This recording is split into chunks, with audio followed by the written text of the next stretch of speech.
L'ancien dirigeant du PCC, Jiang Zemin, est mort. Mais cela ne signifie pas que Xi Jinping peut dormir tranquille.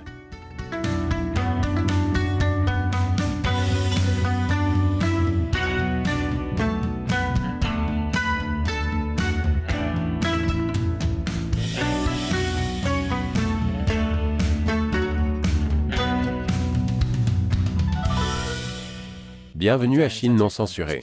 Je suis Chris Chappell, juste quand je pensais que le feuilleton communiste préféré du peuple ne pouvait pas être plus fou, Hostilité Générale fait ça. Dans l'épisode précédent des Hostilité Générale, le monde était rivé au siège de l'ancien dirigeant chinois Hu Jintao, qui a été emmené pendant une réunion importante du parti. Son crime ? Avoir essayé à plusieurs reprises de saisir un morceau de papier. Des manifestations ont alors éclaté dans toute la Chine, appelant Xi Jinping et le PCC à démissionner. Les manifestants avaient une chose en commun, ils s'emparaient de morceaux de papier. Alors que le leader chinois Xi Jinping était sur le point d'interdire tous les morceaux de papier, l'ancien leader et crapomyope, Jiang Zemin a fait le coup du pouvoir ultime et est mort. Attends, il peut faire ça? Sérieusement, il peut faire ça? C'est le retournement d'un feuilleton le plus choquant depuis. Qui a tué JR? Hostilité générale peut-elle survivre, sans Jiang Zemin? Ou la mort de Jiang signifie-t-elle que la lutte pour le pouvoir avec Xi Jinping est enfin terminée? Est-ce la fin d'Hostilité générale? Si vous lisez la notice nécrologique officielle de Jiang, publiée par le Parti communiste chinois, vous pourriez le penser. On y parle de Jiang comme de « notre camarade bien-aimé Jiang Zemin ». Elle qualifie également Jiang de « grand marxiste, grand révolutionnaire prolétarien, homme d'État, stratège militaire et diplomate, combattant communiste de longue date, et leader exceptionnel de la grande cause du socialisme aux caractéristiques chinois. » Ainsi que le noyau de la troisième génération de dirigeants du parti. Et n'oubliez pas le caractère fin et les nobles manières de Jiang.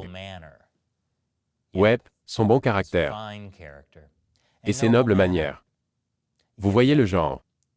La nécrologie officielle de Jiang est si sirupeuse que sa lecture pourrait vous donner du diabète. Mais c'est ainsi que le Parti communiste chinois traite les décès d'anciens fonctionnaires. Comme le souligne China Media Project, certaines des phrases utilisées pour décrire Jiang ont également été pour d'autres dirigeants décédés. Par exemple, l'expression « un dirigeant exceptionnel » a été utilisée pour la première fois pour l'ancien dirigeant Deng Xiaoping après sa mort en 1997. En effet, même la mise en page du journal officiel du quotidien du peuple est pratiquement la même pour la mort de Jiang et celle de Deng. Par ailleurs, la déclaration selon laquelle Jiang était un grand révolutionnaire prolétarien, un homme d'État, un stratège militaire et un diplomate n'avait été utilisée auparavant que pour Deng Xiaoping et l'ancien premier ministre Zhou Enlai. Ainsi, Jiang a été placé au panthéon du PCC avec Deng et Zhou. Sa mort est utilisée pour renforcer le leadership du Parti communiste chinois. Mais, à la grande surprise de tous, la nécrologie officielle de Jiang passe également sous silence certaines choses. Elle mentionne un peu les manifestations pour la démocratie de la place Tiananmen, qu'elle qualifie de graves perturbations politiques, et que Jiang a soutenu et mis en œuvre la décision correcte du PCC de prendre clairement position contre l'agitation. En d'autres termes, Jiang a soutenu le massacre de la place Tiananmen. C'est ainsi qu'il est devenu le prochain chef du parti. Mais bizarrement, la nécrologie ne mentionne pas du tout la répression de Jiang contre la pratique spirituelle du Falun Gong, même si Jiang a personnellement lancé cette campagne et l'a utilisée pour accumuler beaucoup de pouvoir. Pourquoi pas? J'en parlerai un peu plus tard. En parlant de pouvoir, la nécrologie mentionne que Jiang a gardé le pouvoir sur l'armée, même après avoir officiellement pris sa retraite en tant que chef du parti. Mais elle tente de présenter cela comme une bonne chose, comme si Jiang devait le faire pour le bien du pays. Quel altruisme de sa part de garder le contrôle de l'armée. Mais les derniers paragraphes de la nécrologie de Jiang ne parlent pas du tout de Jiang. Il s'agit de la façon dont le peuple chinois doit exprimer son chagrin pour son camarade bien-aimé Jiang par des actions concrètes. Quelles actions concrètes? Pourquoi, en se ralliant au Parti communiste chinois et au camarade Xi Jinping, le nouveau leader principal du PCC? C'est ce que le camarade Jiang aurait voulu. En effet, non, il a passé plus d'une décennie à essayer de saper Xi Jinping. Donc c'est exactement le contraire de ce qu'il voulait. Mais bon, Jiang est mort et toute cette nécrologie n'est qu'un tissu de mensonges de toute façon. Le fait est qu'en lisant cet éloge effusif de Jiang et la façon dont il est lié au pouvoir de Xi Jinping, on a l'impression que les deux parties de la lutte pour le pouvoir ont déclaré une trêve. Alors, est-ce bien le cas? Xi Jinping et la faction Jiang enterrent-ils la hache de guerre en même temps qu'ils enterrent Jiang? Pas tout à fait. Je vous en dirai plus après la pause. Bienvenue à nouveau. Vous savez, tout le monde dans Hostilité Générale est un méchant. Mais il y a quelque chose chez Jiang Zemin qui fait de lui le parfait méchant de feuilleton. Peut-être que c'est son histoire tordue. Le père de Jiang était un collaborateur japonais présumé pendant la Seconde Guerre mondiale. Jiang a donc prétendu avoir été adopté par son oncle, un révolutionnaire communiste mort en combattant les Japonais. Jiang est ensuite allé à l'université dans un territoire occupé par les Japonais. Selon certains rapports, il serait également devenu un collaborateur japonais à l'université. Mais sa biographie officielle indique que c'est à ce moment-là qu'il a rejoint le PCC. Mais le plus choquant de tout, c'est que le premier emploi de Jiang a été de travailler pour une entreprise fondée par des investisseurs américains qui fabriquaient des glaces de la marque Pretty Girl. Ce qui explique pourquoi Jiang n'a jamais perdu son goût pour les jolies filles. Mais Jiang était aussi un grand méchant de feuilleton à cause de sa soif inextinguible de pouvoir. Regardez ce type. Même à l'époque, il ressemblait à Crâne Rouge. Je vous ai dit plus tôt comment Jiang a soutenu le massacre de la place Tiananmen en 1989. C'était quand il était secrétaire du parti de Shanghai. Ce soutien, ajouté au fait qu'il a réussi à réprimer les manifestations étudiantes à Shanghai, lui a valu d'être nommé à la tête du parti plus tard dans l'année. Vous voyez, Deng Xiaoping a dû remplacer le dirigeant précédent, Zhao Ziyang, qui s'est opposé à une répression violente. Voici Zhao essayant de convaincre les étudiants de quitter la place. Il est mort en résidence surveillée. La soif de pouvoir de Jiang signifiait également qu'il devait se constituer une énorme faction de partisans, afin de pouvoir conserver le pouvoir même après avoir dû officiellement se retirer. Comme lorsqu'il a gardé le contrôle de l'armée alors que son successeur Hu Jintao était censé être aux commandes. Mais comment a-t-il construit son armée de partisans? D'abord, avec une vengeance personnelle à l'ancienne. Jiang détestait le Falun Gong. Pourquoi? Parce qu'ils étaient trop nombreux. Dans une lettre que Jiang a écrite aux responsables du parti, il s'est plaint que même des membres du parti et des militaires pratiquaient le Falun Gong. Il craignait que le parti communiste ne devienne la risée du monde s'il ne parvenait pas à vaincre le Falun Gong. C'est pourquoi Jiang a ordonné au parti communiste de formuler une stratégie de répression et de se mobiliser pleinement pour briser et éliminer le Falun Gong. Il n'a jamais éradiqué le Falun Gong, bien qu'il ait torturé et tué des centaines de milliers de personnes. Il a même utilisé sa persécution du Falun Gong pour faire du profit, en les tuant et en vendant leurs organes. Et il a utilisé la répression du Falun Gong pour construire un énorme système de sécurité interne afin de consolider son pouvoir. Les personnes qui ont participé à la répression du Falun Gong ont été promues et sont devenues des membres loyaux de la faction de Jiang. Ce même système de sécurité s'est ensuite retourné contre les Ouïghours du Xinjiang. Et d'une certaine manière, sur le pays tout entier avec la politique chinoise du zéro Covid. Il est bon de savoir que même si les dirigeants du PCC meurent, leurs atrocités en matière de droits de l'homme perdurent. Voici la deuxième façon dont Jiang Zemin a construit son pouvoir, les biens mal acquis. Jiang a dirigé le parti communiste en utilisant la corruption. C'est ainsi que l'on progresse au sein du PCC, en étant corrompu et en torturant les gens. Les officiels du parti et leurs familles ont amassé une énorme quantité de richesses. Une grande partie de cette richesse provenait des investissements étrangers en Chine. Et la propre famille de Jiang en a profité également. Son fils Jiang Mianeng a conclu des accords avec des sociétés d'Hollywood comme DreamWorks. Il a également conclu des accords avec Microsoft et Nokia. Et il supervisait des vecteurs d'investissement soutenus par l'État qui ont rapporté beaucoup d'argent. Le petit-fils de Jiang, Alvin Jiang, est allé à Harvard, puis a aidé à fonder la société de capital investissement Boyu Capital. Elle a des milliards d'investissements en Chine et dans le monde. Toute cette richesse corrompue est la raison pour laquelle le dirigeant chinois Xi Jinping a pu utiliser une campagne anticorruption pour faire tomber les membres de la faction de Jiang. Mais comment Jiang Zemin a-t-il pu s'en sortir? Un autre truc de méchant de feuilleton? Être vraiment charmant. Ok, le charme est dans l'œil de celui qui regarde. Mais Jiang était en effet très doué pour la capture des élites, c'est-à-dire pour convaincre les politiciens et les entreprises étrangères de se ranger du côté du PCC.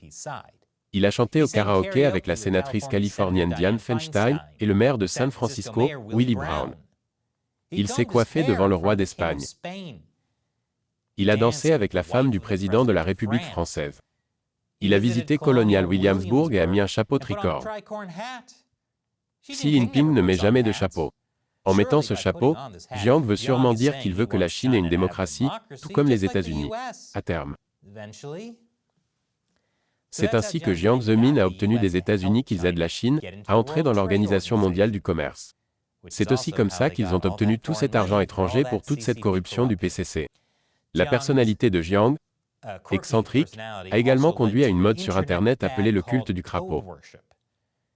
De jeunes Chinois ont diffusé des mèmes de Jiang et de crapaud pour se moquer de la bizarrerie de Jiang et l'admirer, tout en critiquant Xi Jinping. Pourquoi? Parce que c'est Internet. Et enfin, comme tout bon méchant de feuilleton, Jiang est revenu d'entre les morts. En 2011, on a entendu dire que Jiang Zemin était mort. Les rumeurs étaient si nombreuses que toutes les références à Jiang, qui signifie « rivière » en chinois, et même le mot anglais « river » ont été censurées en ligne. Jiang est-il réellement mort brièvement? Ou les rumeurs de son décès ont-elles été grandement exagérées? Nous ne le saurons peut-être jamais. Mais une chose est sûre, hostilité générale n'aurait pas été la même sans lui. Que se passe-t-il maintenant que Jiang est vraiment mort? Probablement. Je vous le dirai après la pause. Bienvenue à nouveau. Jiang Zemin a été incinéré cette semaine. Mais avant cela, il y a eu une cérémonie d'adieu officielle avec des officiels du Parti communiste chinois, comme Xi Jinping. Et même l'ancien leader Hu Jintao. Je suppose qu'il n'est pas purgé après tout. Probablement. Je crois que c'est Xi Jinping qui fait son passage officiel pour s'assurer que Jiang est bien mort cette fois-ci. Il est intéressant de noter que Xi Jinping est le président du comité funéraire de Jiang Zemin. Ce fait, ajouté à toutes les louanges effusives de Jiang dans les médias d'État, montre que la faction Jiang est encore très puissante, selon le cabinet de conseil sur les risques en Chine Sino Insider. Les deux parties semblent avoir déclaré une trêve temporaire en raison de la mort de Jiang. Toutefois, Sino Insider indique également que l'omission du Falun Gong dans la nécrologie de Jiang pourrait être significative pour Xi Jinping. L'omission de la campagne de persécution du Falun Gong dans la notice nécrologique officielle de Jiang suggère que Xi s'est, au moins pour le moment, abstenu d'énoncer clairement la position du régime du PCC sur l'héritage politique de Jiang et qu'il garde la carte Falun Gong en jeu contre la faction Jiang. C'est quoi la carte Falun Gong? Cela signifie que Xi Jinping pourrait utiliser la menace d'exposer exactement ce que Jiang et sa faction ont fait au Falun Gong, comme une menace pour les garder dans le rang. Comme je l'ai dit plus tôt, les gens de Jiang ont construit leur carrière sur la corruption et des choses comme tuer des gens et vendre leurs organes. Le fait que cela soit révélé serait désagréable pour eux. Mais c'est également un risque pour Xi Jinping, car cela ne donne pas une bonne image du Parti communiste non plus. Et les choses ne sont pas exactement stables pour le PCC en ce moment. Avec les manifestations contre Zéro Covid, dont certaines ont appelé Xi et le PCC à démissionner. Et le naufrage général de l'économie chinoise grâce à Zéro Covid également. En parlant d'instabilité, la faction Jiang pourrait également essayer de l'attiser, afin de nuire à Xi Jinping. La faction Jiang pourrait espérer ou chercher à provoquer des manifestations nationales, potentiellement déstabilisantes de deuil public de Jiang Zemin, qui pourraient conduire à des répressions sauvages, qui ensanglantent les mains de Xi Jinping et discréditent son leadership. C'est ainsi que les manifestations de la place Tiananmen ont débuté en 1989, après la mort du fonctionnaire chinois Hu Yaobang. Il y a également eu des protestations en 1976, après la mort de Zhou Enlai. Au moment de cet enregistrement, la mort de Jiang n'a pas suscité de grandes manifestations. Mais cela ne signifie pas que la faction de Jiang abandonne. Il pourrait également essayer de transformer les protestations de la feuille blanche Zéro Covid en protestations contre Xi Jinping, mais pas contre le PCC. La faction de Jiang essaie en effet de faire de sa mort un week-end chez Bernie, afin de pouvoir l'utiliser à son avantage. Enfin, week-end chez Bernie, métaphoriquement parlant, puisque Jiang a été incinéré. Et, au moins on sait que Jiang ne reviendra pas comme une sorte de zombie du PCC. Probablement. Ou, et s'il s'agissait en effet du jumeau non maléfique de Jiang, et que Jiang était toujours en train de comploter contre Xi Jinping après avoir simulé sa propre mort? Écoutez, cette hostilité générale, ça pourrait arriver. Vous savez ce qui pourrait aussi arriver? Une fois cette trêve terminée, Xi pourrait décider de s'en prendre au numéro 2 de Jiang, Zheng Qinggong.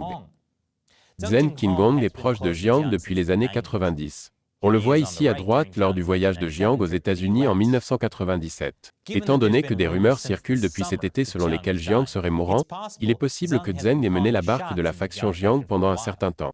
Il a maintenant 83 ans et s'est officiellement retiré, mais on ne peut jamais se retirer d'une lutte de pouvoir.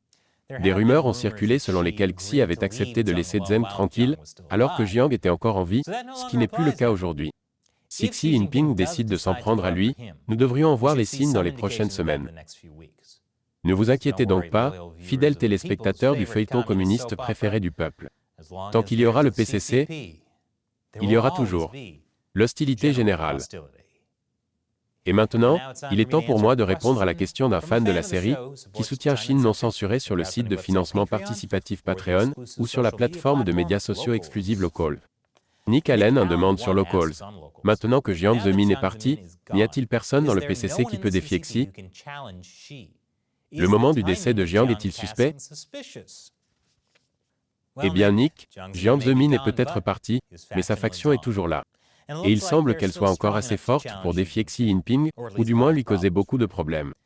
Il existe également d'autres membres du parti qui n'appartiennent pas à la faction de Jiang, mais qui pourraient en vouloir à Xi Jinping pour d'autres raisons, de sorte qu'il n'est pas encore tout-puissant. La date de la mort de Jiang n'est pas suspecte, mais elle est un peu gênante pour Xi Jinping, étant donné qu'elle est survenue juste après les manifestations nationales avec la feuille blanche. Nous parlons du genre de protestations qui n'ont pas eu lieu en Chine depuis Tiananmen. La mort de Jiang pourrait être l'une des raisons pour lesquelles le Parti communiste chinois semble faire marche arrière sur la politique du zéro Covid. Ils ne veulent pas d'excuses pour de nouvelles protestations en ce moment. Merci pour votre question, Nick Allen, et pour votre soutien à Chine non censurée sur Local. Et si vous n'êtes pas encore un supporter, rejoignez-nous sur Local. Pour une petite contribution mensuelle, vous pouvez discuter directement avec moi, Matt et Shelley, et avec d'autres fans de Chine non censurée dans notre propre espace de médias sociaux. Vous bénéficierez également d'autres avantages, notamment la possibilité de me poser une question à laquelle je pourrai répondre dans l'émission. Le lien est ci-dessous. Encore une fois, je suis Chris Chappell, merci de regarder Chine non censurée.